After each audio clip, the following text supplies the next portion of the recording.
years, and Sir Topham had scheduled more trains.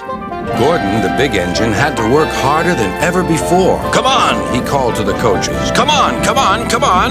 The passengers rely on me to be on time."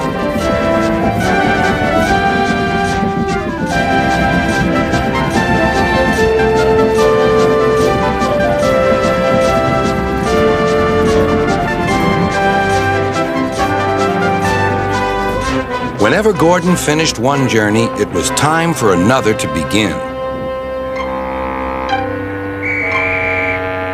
"Never mind," he puffed. "I like a long run to stretch my wheels."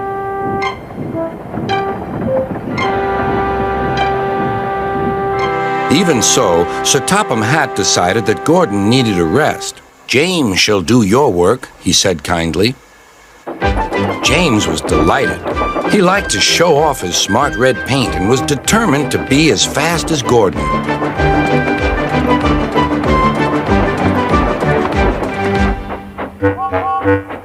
"You know, little Toby," he boasted, "I'm an important engine. Everyone knows it. I'm as regular as clockwork, never late, always on time. That's me." "Says you," replied Toby. Just then Sir Topham had arrived. "Your parts are worn, Toby, so you must go to the works to be mended." "Can I take Henrietta, sir?"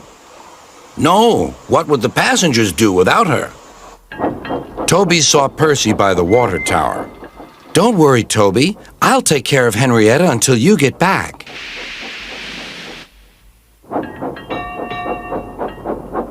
Soon Toby was out on the main line. He clanked as he trundled along. He's a little engine with small wheels. His tanks don't hold much water. He had come a long way and began to feel thirsty. In the distance was a signal. "Good," he thought. "There's a station ahead. I can have a nice drink and a rest until James has passed." Toby was enjoying his drink when the signalman came up. He had never seen Toby before. Toby's driver tried to explain, but the new signalman wouldn't listen. "We must clear the line for James with the express. You'll have to get more water at the next station."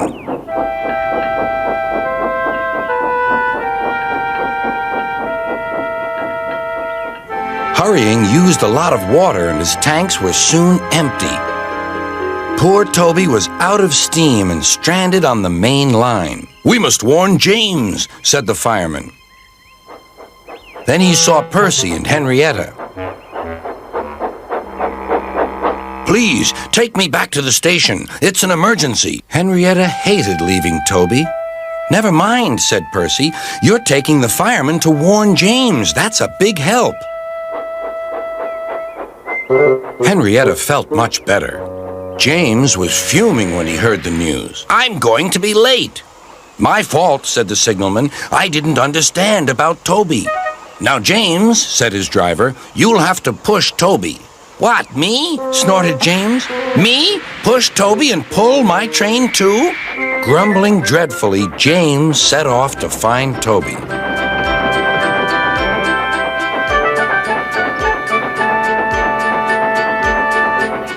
Came up behind Toby and gave him a bump. "Get on, you!"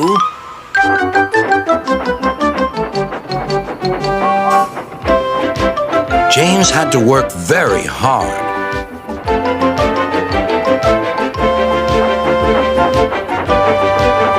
When he reached the workstation, he felt exhausted.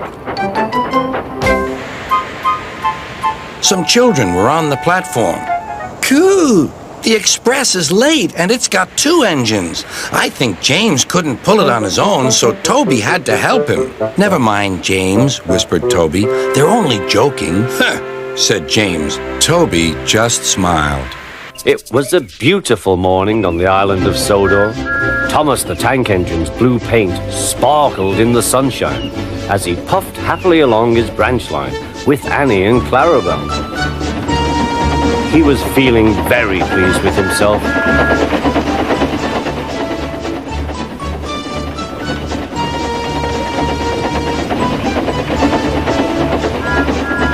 "Hello, Thomas," whistled Percy. "You look splendid." "Yes, indeed," boasted Thomas. Blue is the only proper colour for an engine. Oh, I don't know. I like my brown paint, said Toby.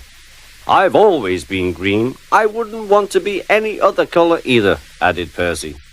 Well, anyway, huffed Thomas, blue is the only colour for a really useful engine. Everyone knows that. Percy said no more. He just grinned at Toby.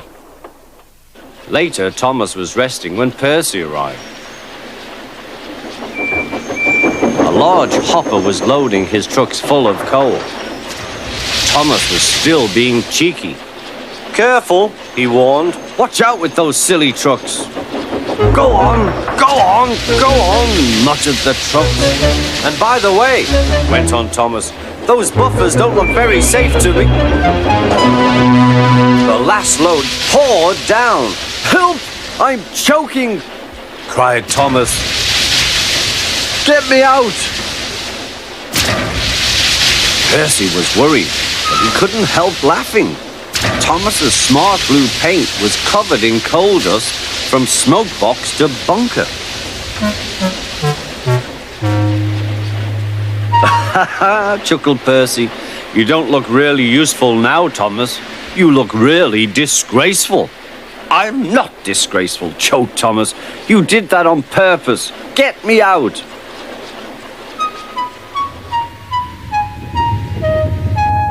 It took so long to clean Thomas that he wasn't in time for his next train.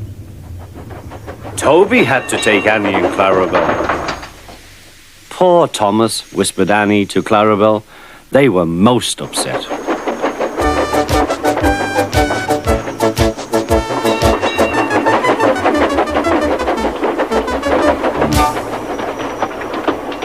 Thomas was grumpy in the shed that night. Toby thought it a great joke, but Percy was cross with Thomas for thinking he had made his paint dirty on purpose. Fancy a really useful blue engine like Thomas becoming a disgrace to the Fat Controller's railway. Next day, Thomas was feeling more cheerful as he watched Percy bring his trucks from the junction. The trucks were heavy and Percy was tired.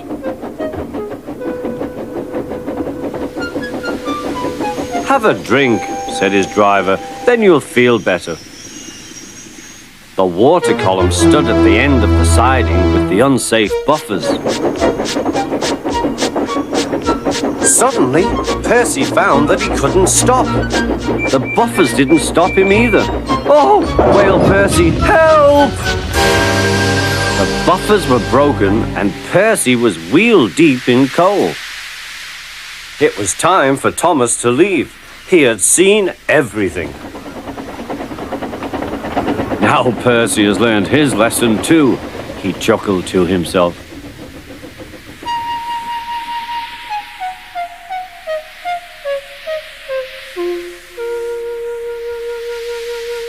That night, the two engines made up their quarrel.